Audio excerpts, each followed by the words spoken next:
My booking, my plans, my strategy. Welcome to another edition of Sean's View and Books Monday Night Raw. Now, I haven't done Sean's View and Books Raw in a little while. I am bringing it back because now the draft has finally happened. The superstars are where they need to be. The plans, the strategies, the championships, the storylines are kicking into another gear between Raw and SmackDown. And now I can have my ideas not come to life, but come to life in our minds from my perspective. Now, this is if I were solely booking Raw, if I was in charge, if I was running the show, how I would lay the show out, the segments, the matches, the moments, the promos, the mic work, whatever it is, right? We're going to do that. Make sure to like, comment, share, and subscribe. This is part one. You know how Raw is 3 hours? So there may be 1, 2, or 3 parts to this. So show your support by liking, commenting, sharing this video on Twitter and Facebook, and you will get parts 2 and 3. Now, this show is heavily going to be focused around the Universal title, Seth Rollins, Triple H, and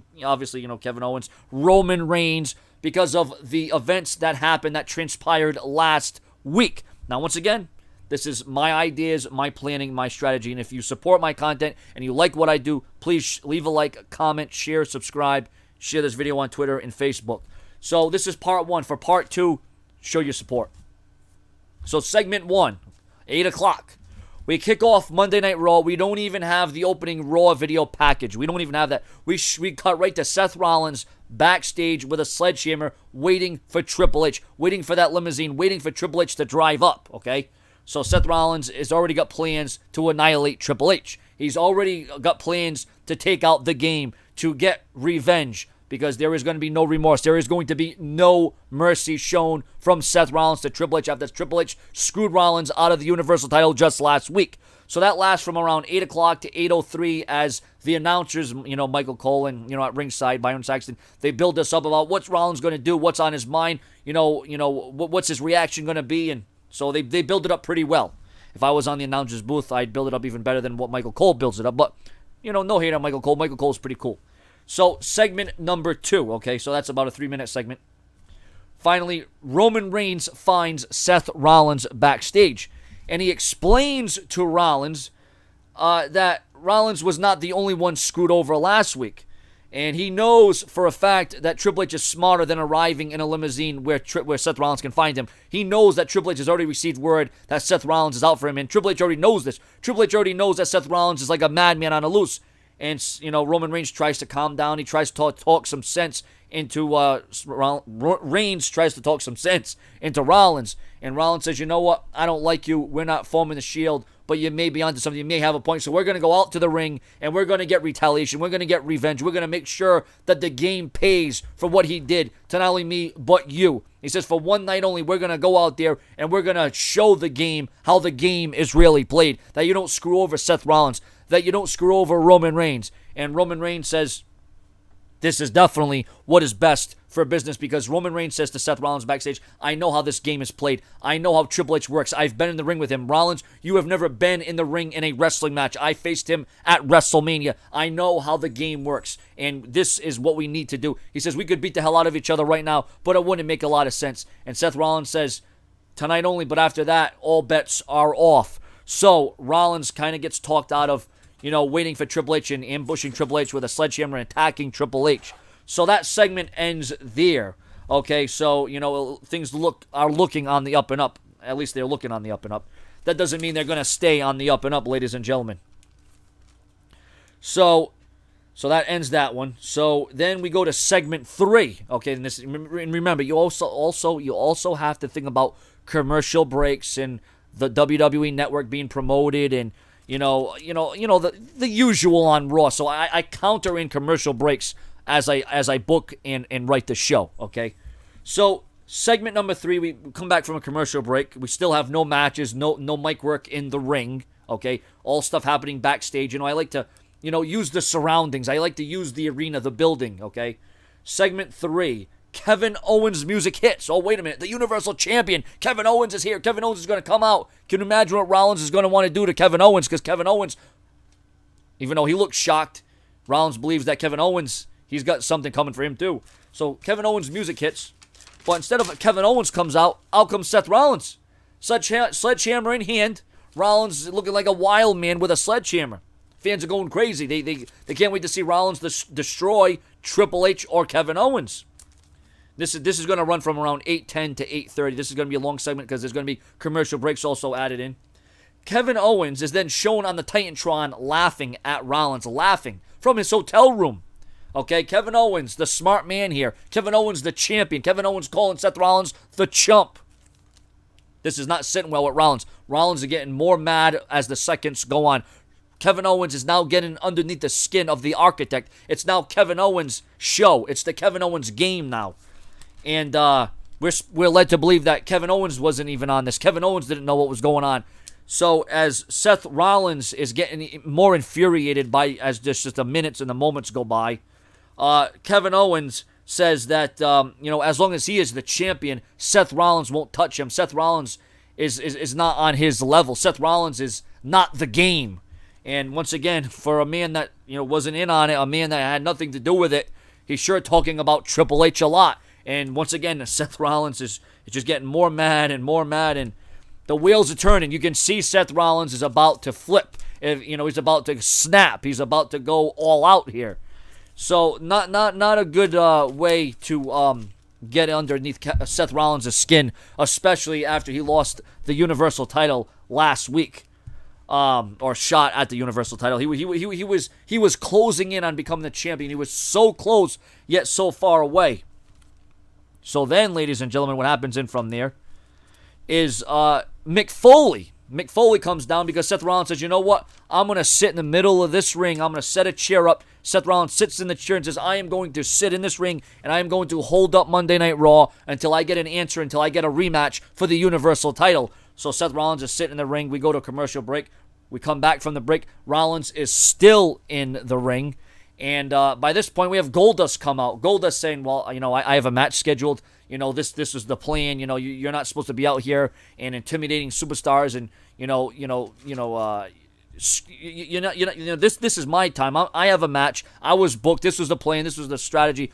You can deal with this stuff later. So Goldust is saying this to Seth Rollins, and it didn't go over so well as Goldust received a sledgehammer shot to the midsection, and then out goes Goldust. So Goldust didn't last too long. So whoever Goldust was scheduled to wrestle, the opponent never got the chance, never got the opportunity to come out. So Seth Rollins once again stays in the ring, and then finally out comes Mick Foley.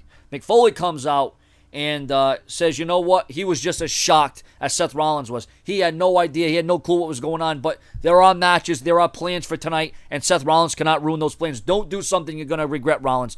Mick Foley then tells Rollins, he assures Rollins that Triple H is on his way. That Mick Foley tried to reach out to Triple H. He tried to talk to Triple H. But Triple H never received, never texted back. He never called back. No smoke signals. No UPS. No FedEx. No nothing. But Mick Foley had it on good authority that Triple H was coming to Raw and he was going to address the issue and why he did what he did. And then Rollins says, okay, all right, I'm calmed down. And as Mick Foley is about to leave the ring because he thinks everything's well and good, Mick Foley gets turned back around from Seth Rollins. Seth Rollins nails Mick Foley with a boot to the midsection. Okay, and as it looks like he's going to inflict more damage on Mick Foley, Stephanie McMahon's music hits, and she begs and she pleads with Seth Rollins not to attack Foley, that Mick Foley had nothing to do with it. He was not in on it. Seth Rollins, you should not be attacking Mick Foley. He did nothing wrong. He was just trying to talk some sense into you. So Seth Rollins looks right into Stephanie McMahon's eyes as she's on the entrance ramp, and Seth Rollins is in the ring with Mick Foley, and he's looking right at her directly, and he still hits a pedigree on Mick Foley. So at this point, Stephanie's about to come to the ring, but then Roman Reigns through the crowd. Roman Reigns comes through the crowd and pushes Seth Rollins back, gets in his face, and he's just trying to calm him down, trying to warn him, trying to say, you don't want to get fired, you don't want to get fined. And Rollins like, I don't care. And finally, when push comes to shove, Roman Reigns is actually the one able to calm down Rollins. He's able to let Rollins see the error of his ways and just wait it out until later on in the night because Triple H is on his way, and Roman Reigns reinforces the fact, and he says, we're both going to be the dogs that deal with the meat, and Triple H is the meat because we are going to feed on him. We are going to let him know that you don't screw with the former Shield members. You don't do that. And so Seth Rollins finally listens to reason, finally, and Rollins and Reigns will then leave the ring at this point. So then, ladies and gentlemen, now we go into segment 4. We go into our first match of the night. And remember, if you want segment in part 1, 2, and 3, if you want all the parts of me booking Raw, my plans, my strategy, all you simply got to do is like, comment, share, and subscribe. YouTube.com, Sean's View Entertainment. So segment 4, match 1. From 8:35 to 8:55 p.m., an injured Cesaro, who has got tape around his ribs. He's all taped up. He's beaten, he's battered, he's sore, but yet he faces Sheamus in match 3 of the best of 7 series. And after an exhausting, grueling physical match, Cesaro somehow, someway gets the victory. Cesaro is now on the board with 1 win, and Sheamus has 2. So now it is now 2-3, and we still got a few matches left. Can Cesaro battle back, even though he is injured? Remember, a big part of the show is going to revolve around the Universal title, Seth Rollins, Kevin Owens, and Triple H. It has to. The WWE has to make something big out of this, especially knowing that Clash of the Champions is in a few weeks' time. Up next, ladies and gentlemen, after commercial break, Braun Strowman destroys R-Truth in about 4 minutes. So that match lasts from around 9 o'clock to 9:04. We're now going into the second hour of Raw. Match 2, segment 5, that was, so we had segment 4, segment 5, and now Chris Jericho in segment 6 is interviewed backstage. Now, we all know how high Chris Jericho is on Kevin Owens.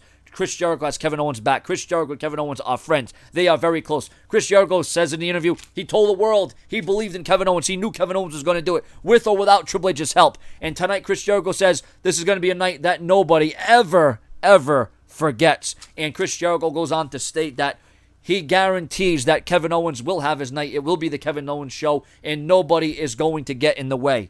And then Chris Jericho issues a challenge to Roman Reigns. And ladies and gentlemen, that ends hour 1 of Monday Night Raw. My booking, my plans, and my strategy.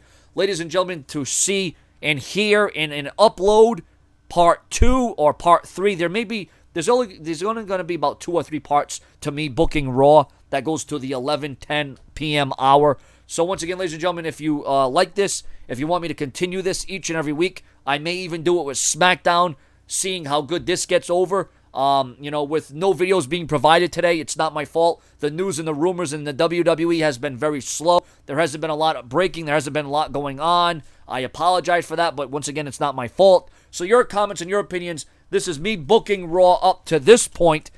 For me booking Raw's second and third hour, simply like, comment, share, and subscribe. Thank you for watching Sean's View Books Monday Night Raw. More to come. All up to the viewers and the subscribers. Subscribe.